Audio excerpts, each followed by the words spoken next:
I am a first-generation American Samoan and proudly representing my family's lineage to America through the NFL.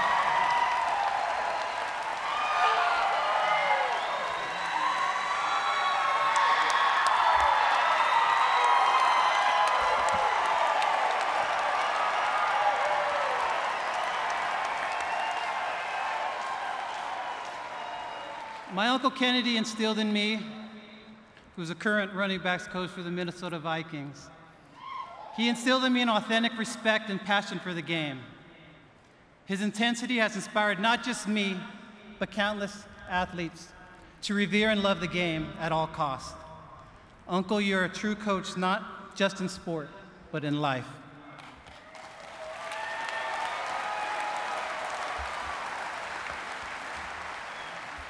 My first real introduction to the NFL was at our first full padded practice when Hines Ward and I hit. Listen, it was my legs that subsequently buckled, and he held me up like a toddler and said, "I'm not like any other wide receiver." No doubt, Hines, I look forward to sharing the stage with you one day.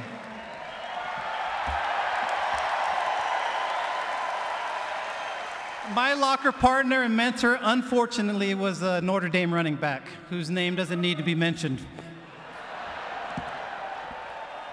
Jerome, I know you wish you could have been here, but your life experience and knowledge spoke a language that I was accustomed to from my older brothers and cousins that looked out for me. Thank you so much.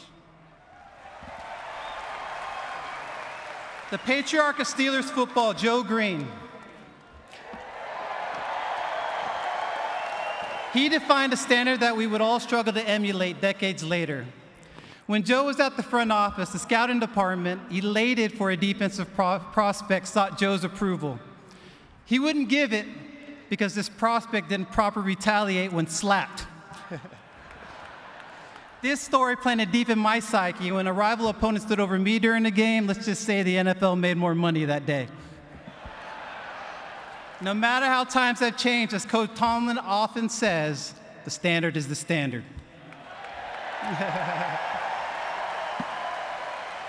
My rookie year was a challenge.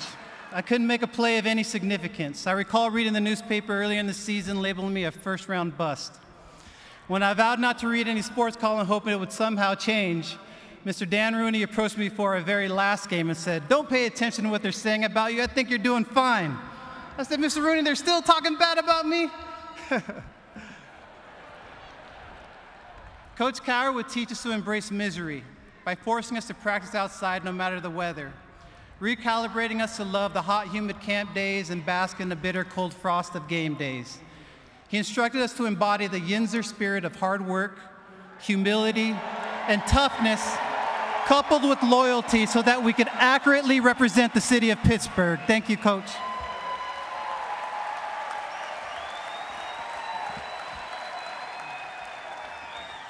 Mike Logan, the starting safety my rookie year, shared his full knowledge of the game, wholeheartedly showing a level of humility that helped shape my career.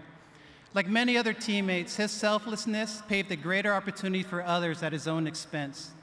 It is unnatural in the most competitive environment to train your replacement, yet this is our culture, Steeler culture. These virtues I learned while playing for the Steelers are what make the legacy of the black and gold timeless. They are passed down in the locker room from the steel curtain to anyone who valiantly wears the black and gold, creating a brotherhood that is deeper than money, business, and winning. To be a Steeler is to consider others before you consider yourself, to protect your brother even from himself, to give support at your own expense, and when wearing the black and gold suit of armor, make sure nobody desecrates it, disrespects it. Most importantly, we ourselves don't dishonor it.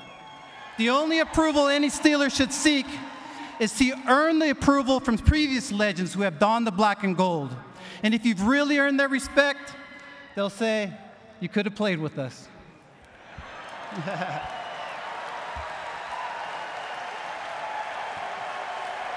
What I truly appreciate about the Steeler way is that at its core, it's the success of a family, a culture based on the essential virtues any person respects and honors: humility, passion, resilience, service, and legacy.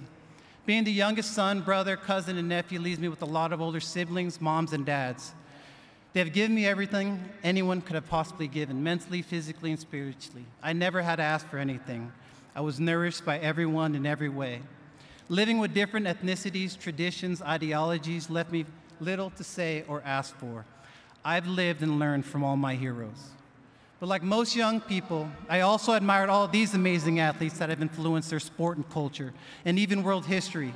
Beautifully, divinely inspired lives where sport served as the pulpit.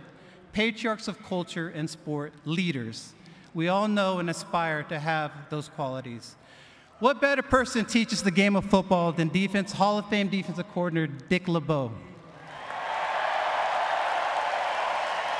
6 of our 11 years together, our team led the NFL in total defense. To be drafted by a Hall of Fame coach, Bill Cowher. To observe the development of another Hall of Fame coach in Mike Tomlin. I had a Hall of Fame college coach at USC. My strength conditioning coach was Marv Marinovich, and I even had Tom Brady's body coach, Alex Guerrero. Some would say that I was destined for me to stand before you tonight and accept this achievement. I would agree. I've received spiritual guidance from a saint, and for those who know my wife, Theodora, truly understand how blessed I am. Baby, thank you. Seems so disingenuous. I love you. Please forgive me for not always being a Hall of Fame in every aspect of my life. Boys, the best thing I could do for you guys is love your mother. I love you guys. Thank you. Thank you for holding me accountable. I'm a follower, everyone's little brother, nephew, son. I love and thank God for my life because I have all of you, my family, the biggest family in the world, Steeler Nation. Thank you. Thanks for watching ESPN on YouTube. For more sports highlights and analysis, be sure to download the ESPN app. And for live streaming sports and premium content, subscribe to ESPN+.